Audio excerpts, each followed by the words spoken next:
Peoria Chiefs, Mr. Nathan Baliva.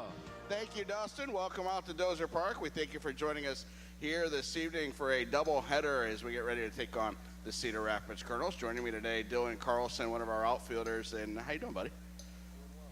And of course, yep, I knew that wasn't going to work on you. That's exactly how that always goes. So we'll just we'll share this one. So for you tonight, you guys have got a major leaguer here, Stephen Piscotty, who not only a major leaguer, but he plays your position. So what's that like for you? Oh, it's real exciting. You know, it's always great to learn from older guys that have been here before. So I've had a lot of questions for him, and he's been a lot helpful. There we go. What kind of things do you watch while he's out there taking batting practice? I know we didn't go through the full infield today with all of that stuff, but what are you kind of looking for when you watch him? I just like to watch the way he takes ground balls, the different situations, things like that, the way he approaches the game, certain rounds he takes in the cage. So I just try to follow him, follow some of the things he does, just see how he goes about his business pretty much.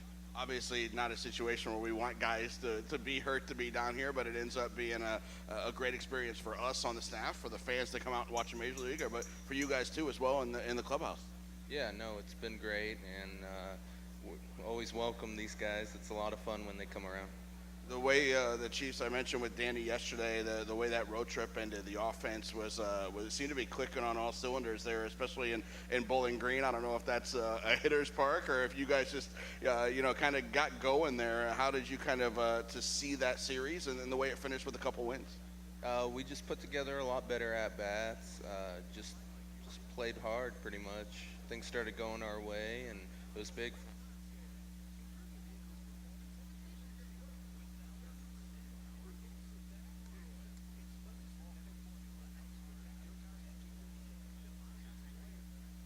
There we go. Oh, there we go. All right, we got this one working again. Just a little bit of surgery on the microphones. I asked Nick this last week when he was out here. You guys in the outfield have been playing great together out there. So if you're making a diving catch, you're making a leaping catch, I got a feeling I know where you're going to go with this. You throw somebody on the base pass. Which of those three is your favorite to do? I definitely like throwing guys out. That would be my favorite. Yeah, for sure. He said you bait guys into going just so you can throw them out and show off that arm. True? Yeah, at times. At times, I feel like I do. If I were to ask you your favorite one of the year, you've thrown out 12 guys on the base pass. Is there one that sticks out? There's one that sticks out to me. Is there one that sticks out to you? Yeah, probably the one from the wall. That was my favorite one this year. Yeah, right, guy up below at third base, and then D-Win's in the background backing it up and just fist pumping on the video. I think that's the best part of that. And I asked you afterwards, hey, did you see the video? And you're like, yeah, it's been retweeted about 100 times, so I've seen it all over. You guys, I know you interact with us and with each other on social media, and you kind of see that, but it's pretty cool for your families to be able to follow along that way as well, and I know your family does that quite a bit. Yeah, no, it's great. Always, when they could see what I'm doing out here, for them, they're halfway across the country in California, so it's always great when they could see what I'm doing out here. A couple chances for them to get out here and watch you in person, so that's going to be pretty cool to have the whole family here. Absolutely. It's a lot of fun when they come out. Always try to do something special, so it's a good time. For you, 18 years old, a high school draftee last year, what's been the biggest adjustment for you now that you're a little bit more than a year past the draft? This is probably the longest into as many games as you've played into a full season. What's been the biggest adjustment? I think just playing every day. For me, I never really played every day, so now just listening to my body, just playing every day, I say would be the biggest adjustment. That's pretty much it. It's been pretty cool having Nick alongside with you, having some guys that you played with last year in the GCL, but a lot of the guys from the draft class kind of going through this together. That's got to be helpful. Yeah, definitely. When you stick with some of the guys Trostclair was definitely a guy I got to know well last year, and for him to be here with me, it's been really helpful. And then you get to live with O'Keefe, so that helps too, right? Oh yeah. You guys, the host family you're in, they had Harrison Bader, and I mentioned this to Danny yesterday. It's going to be pretty cool for you guys to see a guy and know, all right, Harrison was here in Peoria exactly 2 years ago with Paul DeYoung, and now both of them are in the major leagues. So that's how fast it can happen for you guys. Magneri was here last year.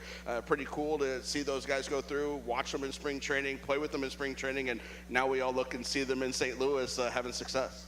Oh, it's real exciting. Those guys are great guys, always open to talk, and it's real exciting to see what they're doing at the big league level. Were there some guys from spring training who kind of, took you under their wing and gave you some advice? Definitely. Alex Mejia, Blake Drake, a lot of the guys I met at Step Camp were really helpful, just talking about the full season grind and how to go about your business pretty much.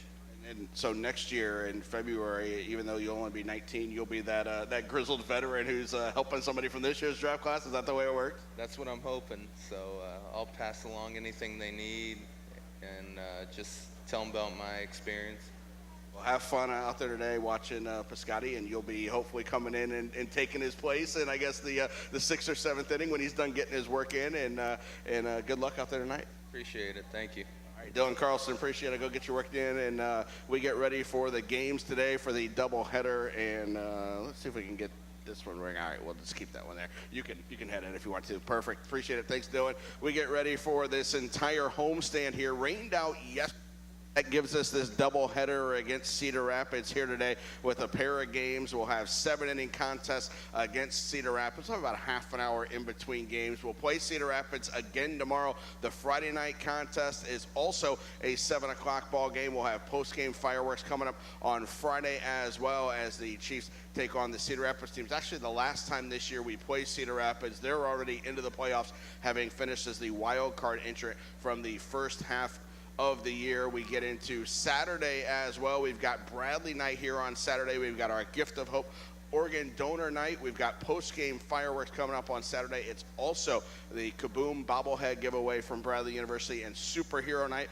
Batman and Wonder Woman will be here along with Green Lantern and Flash, so you can get photos taken with the superheroes throughout on Saturday as we take on the Wisconsin Timber Rattlers at 6:30. Sunday's a Sunday night game. We take on the Timber Rattlers at 6:30 again on Sunday. It's a backpack giveaway for the kids 12 and under as they get ready to head back to school. We've also got the Kramer Robertson poster giveaway on Sunday for the first 1,000 fans. Buddy from Dinosaur Train will be here as well. We'll have the pregame player autographs down here on the field, but we've got the fireworks, so no postgame run the bases or catch on the field for Sunday because of that big fireworks show. As we've got Friday fireworks at 7, Saturday and Sunday are both at 6:30 as we continue with this homestand. First against Cedar Rapids, then against Wisconsin. And we've also got Stephen Piscotty here as well throughout the weekend as he's in the lineup today, tomorrow, Saturday, and Sunday. For today, sit back, relax, and cheer on the Chiefs. We appreciate you spending your Thirsty Thursday with us here at Dozer Park.